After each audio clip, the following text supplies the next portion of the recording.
Welcome to today's lecture. Today we'll be discussing on the topic balancing security and access. So, balancing security and access in information security is a crucial for organizations. So, while the robust security protects the sensitive information, too many restrictions can hinder the productivity and user experience. So, the goal is to maintain confidentiality, integrity, and availability of information assets while ensuring that unauthorized users have the access they need to perform their roles efficiently. So now let us explore the clear strategies to achieve this balance. So in this, we are going to discuss how to implement a least privilege principle. So first strategy is to implement a least privilege principle. So this means that granting users only the minimum level of access required to perform their job function. So by limiting access right, organization reduce the risk of unauthorized access to sensitive data or system. It also important to regularly review and update the permissions, especially when the job roles or the responsibility change. As a real-world example, in a hospital, nurses can access the patient records relevant to their department, but only doctors can update the treatment plans. So this could be one best example. And coming to the next, role-based access control. We call it as RBAC. So another efficient approach is an RBAC. So it defines the role based on job function and assigns appropriate access permission to each role.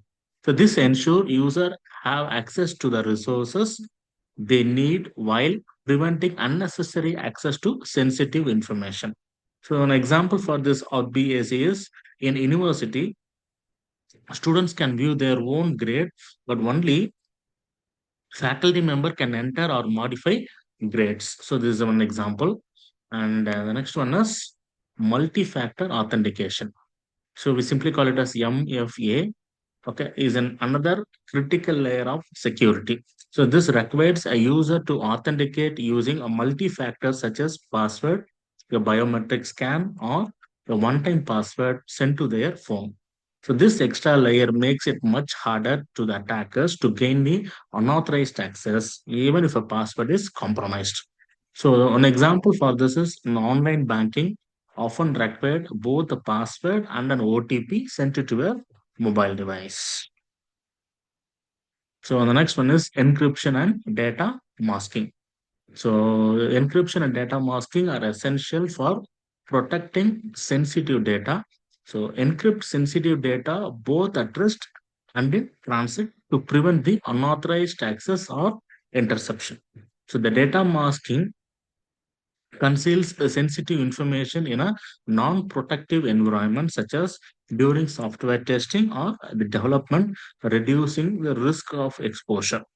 An example for this encryption data masking is credit card numbers are encrypted in databases and masked on customer receipts. Next one is security awareness and training. So security awareness and training is a vital for all users. Educate users about the security best practices such as safeguarding password, recognizing phishing attempts, and protecting sensitive information. So the training helps you understand users to understand roles in maintaining security and reduces incidents caused by the human error. As an example, employees receive a regular training on how to identify suspicious email and avoid failing for scams. So the one example I could say. Next one is access monitor and logging. So implementing access monitor and logging to track user activities, monitoring and logging mechanism helps organizations to detect suspicious activity or an unauthorized access account. So regular review of access logs allows for timely identification and response of potential risk. As an example, like IT team monitor access logs for unusual login attempts such as multiple failed logins from unfamiliar locations. So next one is granular access control. So this granular access control allow administrator to define specific permission for individual users or groups. So this enable organization to tailor the access permission to the unique requirement of different user and data sets. So granular control help ensure that the sensitive information is only accessible to those who truly need it. As a real world example, in a financial institution, only certain employees can access the high value transaction records while others have the limited access. And the next one would be regular audit and reviews. So conduct regular audit and reviews to access control, user permission, and security configurations.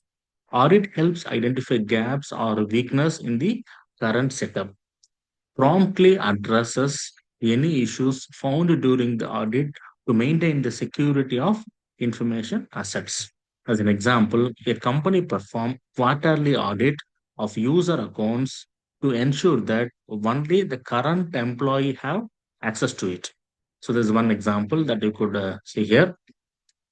And as an overall, continuously evaluation and adaptation is required. So by implementing this strategy, organization can strike the right balance between that is the security and access. So it is essential to continuously evaluate and adjust security measures to adapt to evolving threats and changing business requirements. So, this ongoing helps to ensure that users have the necessary access while minimizing the risk of unauthorized access or data breaches. So, to recap, balancing security and access is not a one time task but a continuous process. Use principles like least privilege, RBAC, MFA, encryption, and regular audits. Educate users and monitor access to maintain security yet accessible environment. So by following these strategies, organization can protect their information while empowering users to protect their roles efficiently and securely. That is the end of this topic. Thank you for listening. We'll meet you next on the topic.